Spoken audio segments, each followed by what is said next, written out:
Um, so, you've done a lot of comedy throughout your life, and Blitz is a very comedic character, but, he has a lot of lines, especially in season 2, that are very emotionally driven.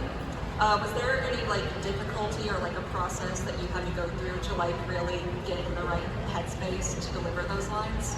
Not really. I've always been very drawn to tragedy, and I think in order to, as people think comedians can't be, I think to understand what's funny, you also have that sense thermometer for grief, right? You don't feel emotions in just one direction, right? So I've always wanted to play a dramatic character. In a lot of my YouTube videos, if I do a series, then it'll get to a point where the characters become dramatic and dark. But I live in a world of, you gotta grab them, on the internet, and that's usually with bite-sized, quick comedy. It's hard to grab someone with drama, with someone crying. No one's, that doesn't grab the algorithm as opposed to someone being a kook. So you do see me being more silly than tragic on my channel, because that's just what sells on the internet. But then when you go into long-form stuff, like the series that I've done, or Helluva or Has Been, then it's kind of a little bit more freedom to let those characters explore into what they're like when they're having a bad day. So yeah, it wasn't hard for me to get into that. It's just, it's a tone shift for sure. When we get into those scenes that are dramatic, it is definitely we don't just roll into them. Richard's really good for setting the stage when we do that too. Okay, remember, you just came from this horrible situation. You got to bring the room back down to that energy and kind of get sad. But that's not hard as much as it is just an extra layer of, okay, we got to go here now. But I don't know.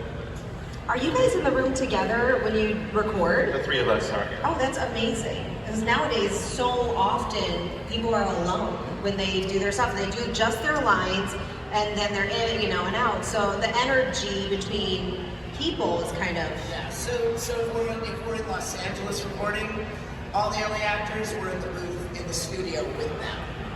If it's the New York cast that we're directing, Viv and I are on Zoom with the cast that are at a studio in New York. Oh, I love that.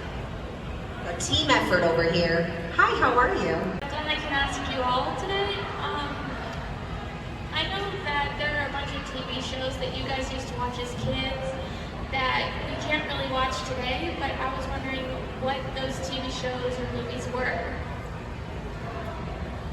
That you can't watch today? Do you mean they don't quite hold up? Your favorite ones that you wish that we could watch today. Oh, like wish modern audiences would watch. No, the ones you wish. What were you watching as a child? Oh. What shows were you loving when you were a child or growing up? I was watching Speed Racer. Okay. Get Smart. HR Puffin Stuff. And the Flip Wilson Comedy Hour. Everyone's like, what? I'm a little younger, so I know of those things, but I never actually got to watch them. It's like crickets. I grew up on Pee-wee's Playhouse, Power Rangers, Mad TV. I miss Mad TV. I also stumble across sketches on YouTube every now and then. And I'm hot dog. Uh-oh, hot dog, yeah. No, on that whole TV, the one that Jordan Peele and Jordan. they started off on Phil Lamar. Phil Lamar was on Mad TV, the UBS guy. I had such a big crush on him as the UBS guy, because he'd wear those shorts, Anyway, what did you grow up on? Vivian? Zim. Yeah. And Billy and Mandy was the weird shows. The weird actors. And the weird actors. and the weird creators. I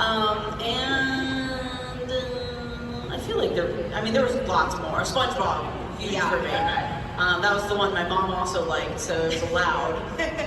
I also really liked Ed, Edd n Eddy, just a lot of the classics. Those are. The first thing that Viv's mom said to me when I met her was that I smelled like marijuana. and then she said, she gave me a hug, and then she says, oh, I know what you smell like. And then she goes, but it's okay, because I know it's legal here.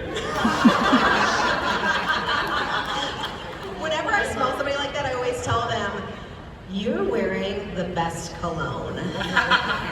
Wow, your cologne smells really nice. That's why I smell that way, so I know how people stand when I meet them, how they stand on the matter. Yes, and I also say a 4-letter word, and I reek like weed. And if they don't like me, that's their fault. Thank you. Thank you. Hi. Characters usually have these really funny one-liners or jokes throughout the show. What's your favorite character, and what's your favorite one-liner from them? What's my favorite character from That's for the entire group. From Helluva Boss? Yes. I like Loop-de-Goop-de. And what's my favorite Loop-de-Goop-de line? He says, shut up, dear furry. I like that. Yeah, I like calling Luna a furry. I have a bunch of favorite boxing lines. I like, a human called me a possum. I am not a possum. And I like, you've held us for over an hour, you haven't even asked us what we are. I'm a Virgo. And I love Millie. Hi. Vivian?